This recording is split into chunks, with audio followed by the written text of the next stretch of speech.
Shalom teman-teman remaja, apa kabar kalian? Aku harap kalian baik-baik aja ya. Oke, sebelum kita memulai ibadah kita, mari kita angkat satu pujian dari PKJ 14, Ku nyanyikan kasih setia Tuhan.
Oke, sebelum kita memulai firman, mari kita bersatu dalam doa. Selamat pagi Tuhan Yesus, terima kasih untuk nafas kehidupan yang telah Engkau berikan kepada kami. Terima kasih Tuhan, kami sudah berkumpul bersama-sama untuk dapat melakukan ibadah kami secara online. Kiranya Engkau memberkati jaringan yang kami gunakan, dan juga kiranya Engkau memberikan kami hati untuk dapat mendengarkan firman-Mu Tuhan. Terima kasih Tuhan, kami sudah berdoa dan ucap syukur. Haleluya, amin. Mari teman-teman kita mengangkat pujian dari KJ 424, Yesus menginginkan daku.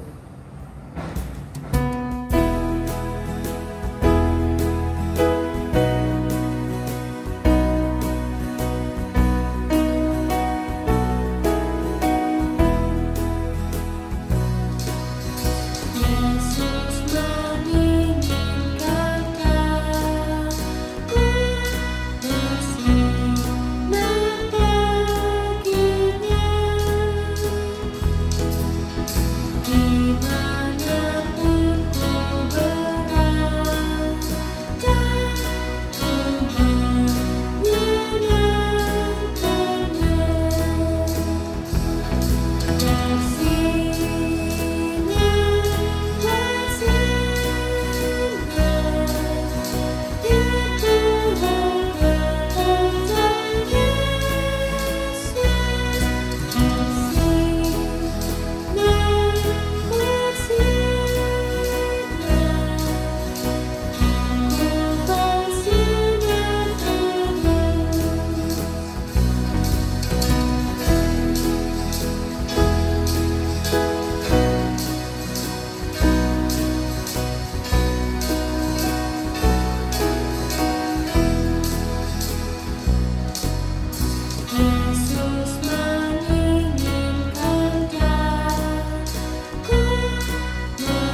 remaja, kita ketemu lagi di ibadah pada hari Minggu ini.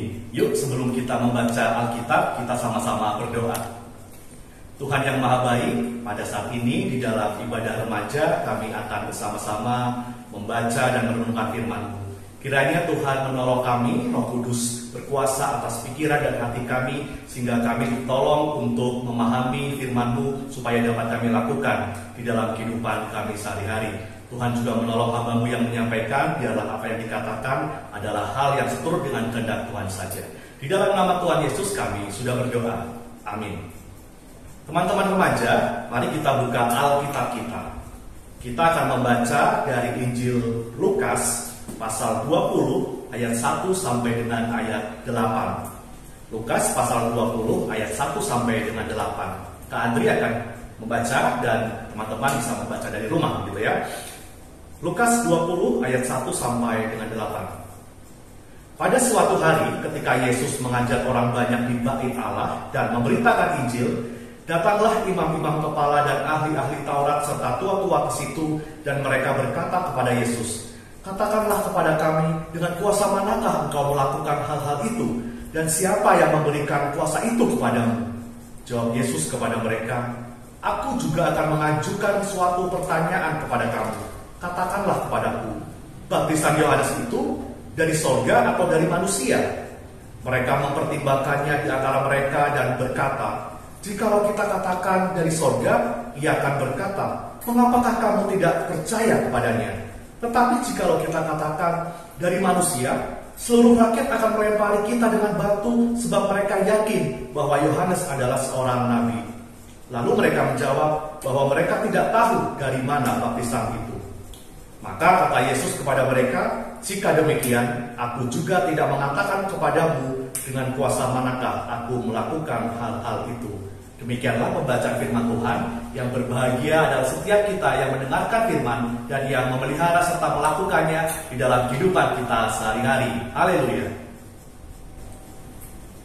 Teman-teman remaja yang dikasihi oleh Tuhan, tema perenungan firman Tuhan kita pada hari ini adalah belajar bertanya. Nah, apakah kita masih ingat ketika kita masih kecil, masih balita, atau masih duduk di taman kanak-kanak? Kita punya rasa ingin tahu yang tinggi. Kita mudah merasa kagum dan heran ketika melihat suatu peristiwa, suatu kejadian, atau segala sesuatu yang ada di sekitar kita. Maka lalu kita sedikit-sedikit bertanya kepada papa mama kita, atau kepada kakak kita, kepada oma, opa, atau teman-teman kita. Misal ketika kita sedang berjalan-jalan di luar, kita melihat ke langit, lalu kita heran, kok awan bisa bergerak begitu ya? Lalu ketika melihat ada burung, bagaimana caranya burung bisa terbang ya? Atau melihat pesawat, kok pesawat bisa terbang, bagaimana caranya? Papa, mama.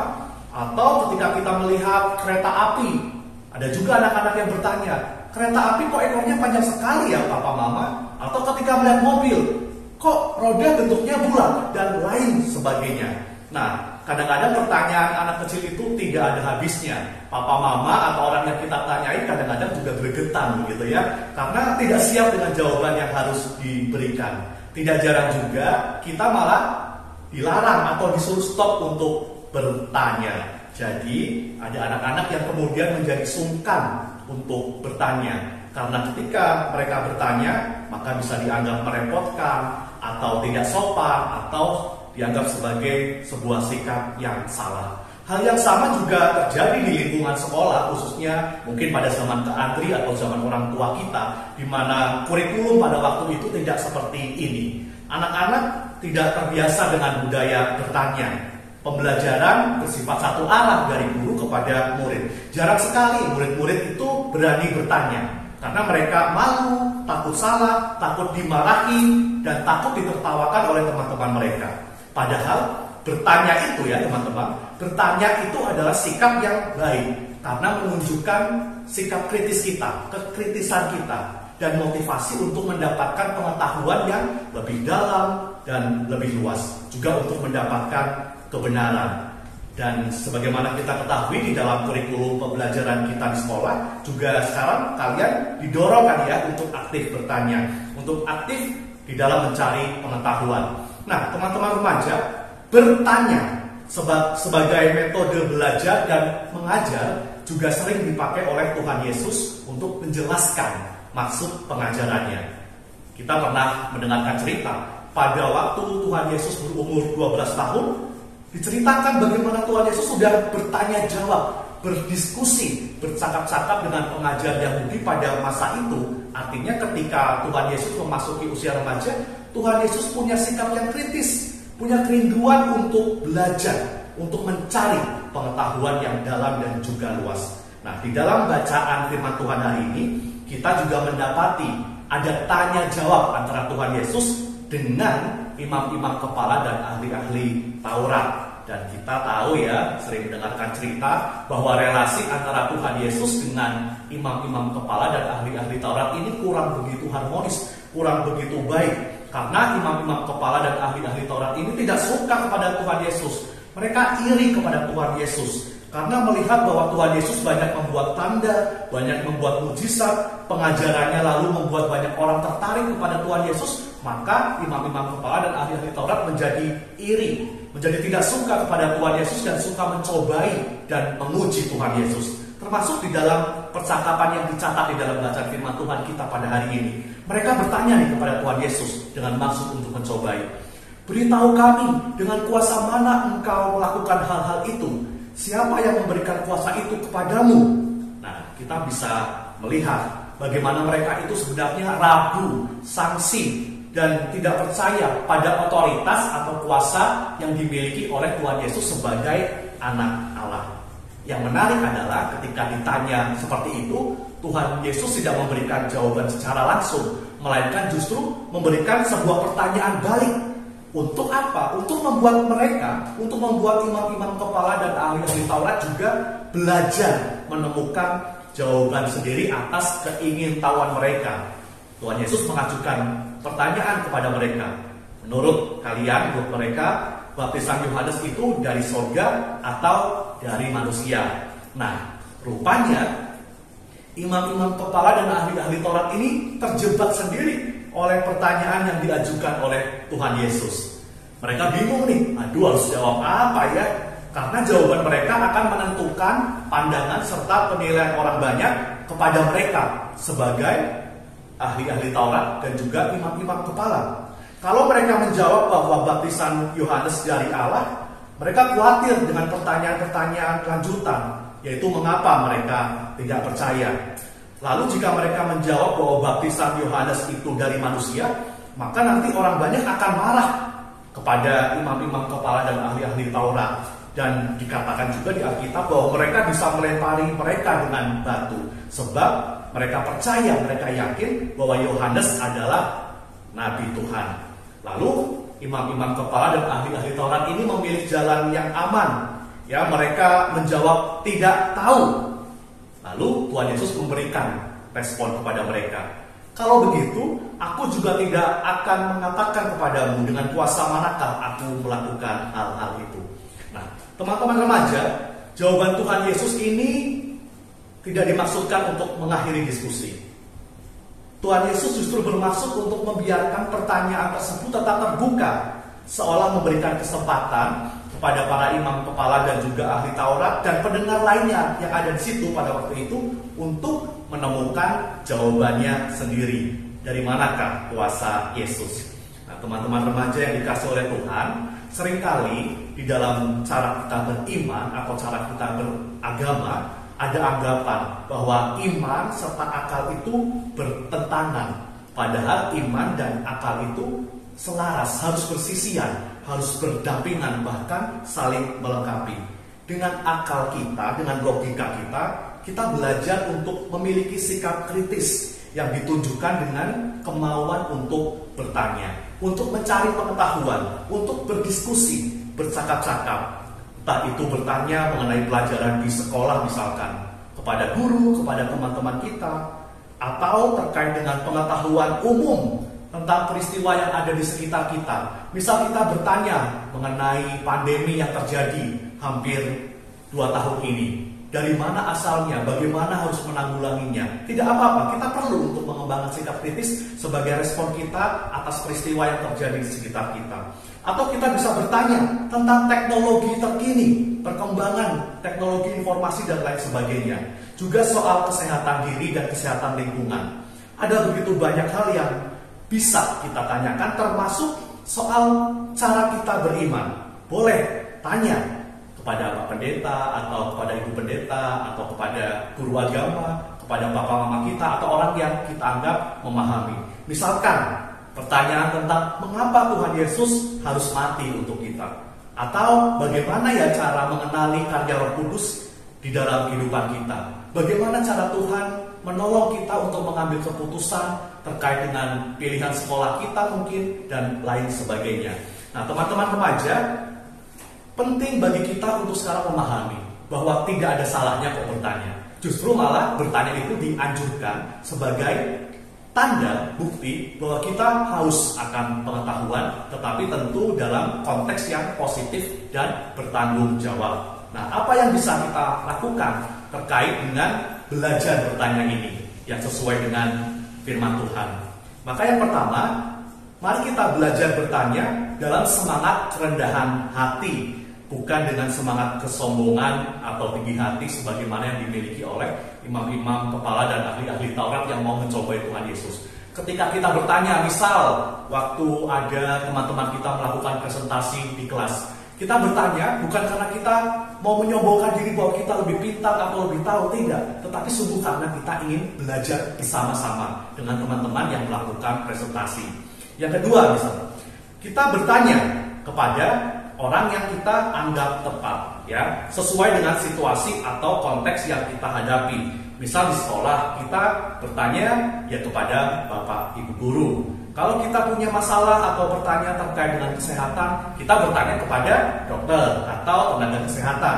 Atau ketika kita bertanya mengenai pengalaman hidup, kita bisa bertanya kepada papa mama kita, kepada oma-oma kita, kepada kakak kita, kepada sahabat kita yang mungkin punya pengalaman tertentu di dalam kehidupannya yang bisa menjadi bahan pembelajaran untuk kita.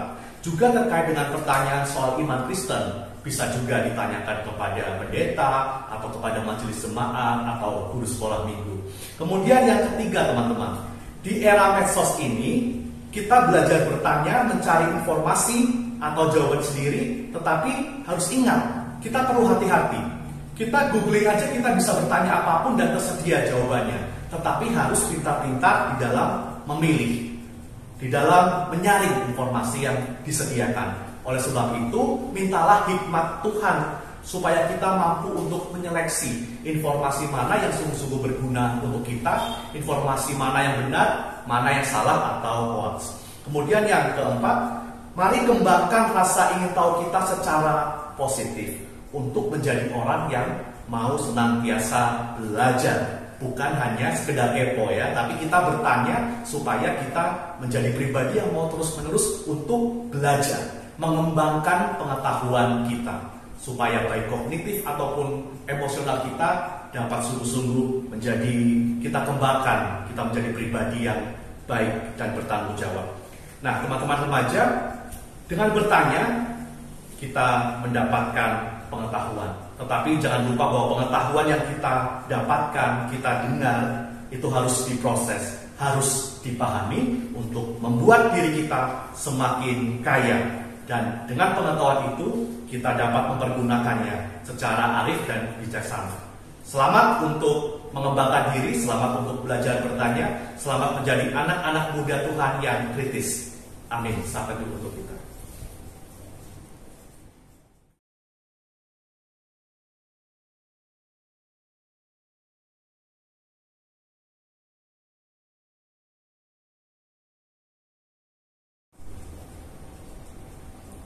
Teman-teman remaja, mari kita menyatukan hati dan berdoa. Bapa yang baik, kami mengucap syukur Tuhan telah menolong kami, mendorong kami untuk menjadi pribadi anak muda Kristen yang berani untuk belajar bertanya, berani untuk belajar menanggapi segala sesuatu yang terjadi di sekitar kami, tentu dengan hikmat dan kebijaksanaan dari Tuhan. Pada saat ini kami rindu untuk menaikkan pokok doa syafaat kami, ya Tuhan. Kami berdoa untuk studi yang sedang kami jalani, kami yang ada di tingkat SMP, SMA, maupun di bangku perkuliahan. Kami masih harus bersekolah secara online, tetapi biarlah Tuhan menolong kami supaya dapat melakukan tugas dan tanggung jawab kami dengan baik. Kepercayaan yang diberikan oleh orang tua, biarlah itu menjadi semangat bagi kami untuk melakukan yang terbaik di dalam sekolah kami ataupun studi yang kami jalani. Tuhan juga kiranya memberkati, menolong orang tua dan keluarga kami ya Tuhan, khususnya di tengah situasi pandemi yang sulit ini. Biarlah cinta kasih Tuhan tetap menyertai mereka. Kami juga berdoa untuk Komisi Remaja GKI Jati Bening Indah Bekasi di dalam upayanya untuk terus menghimpun persekutuan, kesaksian dan pelayanan. Tuhan boleh memakai anak-anak Tuhan yang masih remaja ini untuk terus belajar melayani, untuk mengembangkan talenta yang mereka miliki. Biarlah cinta kasih dan harapan juga kami teruskan, kami wujudkan dalam kehidupan kami sehari-hari. Tolonglah bangsa dan negara kami ya Tuhan yang masih harus bergumul dengan pandemi COVID-19. Tolong pemerintah dan juga para dokter yang merawat para pasien, tenaga medis, dan biarlah juga upaya vaksinasi yang masih terus berlangsung. Tuhan boleh memakai itu, memberkati upaya yang dilakukan supaya pandemi COVID-19 dapat segera berakhir. Kiranya Engkau berkenan untuk memulihkan kehidupan kami ya Tuhan, karena kepadamu lah kami berserah. Kami percaya bahwa Tuhan juga akan menolong kami berjuang mengatasi segala situasi hidup yang kami alami. Inilah doa kami ya Tuhan yang kami dasarkan di dalam satu nama Tuhan Yesus Kristus yang mengajarkan kami berdoa. Bapa kami yang di surga, dikuduskanlah namamu, datanglah kerajaan-Mu, jadilah kehendak-Mu di bumi seperti di surga. Berikanlah kami pada hari ini makanan kami yang secukupnya, dan ampunilah kami yang tersesat kami, seperti kami juga mengampuni orang yang bersalah kepada kami. Dan janganlah bawa kami dalam cobaan, tapi lepaskan kami daripada yang jahat, karena Engkau yang mempunyai kerajaan dan kuasa dan kemuliaan sampai selama-lamanya. Amin. Tidak terasa ya teman-teman, ibadah kita minggu ini telah selesai. Bagi teman-teman yang ingin mengumpulkan persembahan, bisa dititipkan ke mama papa atau bisa dibawa langsung ke pastori ya. Oke, mari kita angkat satu pujian dari KJ 340, Hai Bangkit Bagi Yesus.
Ibadah kita telah selesai nih teman-teman. Sampai ketemu lagi ya di ibadah minggu depan. Tetap jalankan protokol kesehatan, menggunakan masker, mencuci tangan, dan menjaga jarak dengan orang lain ya. Sampai jumpa.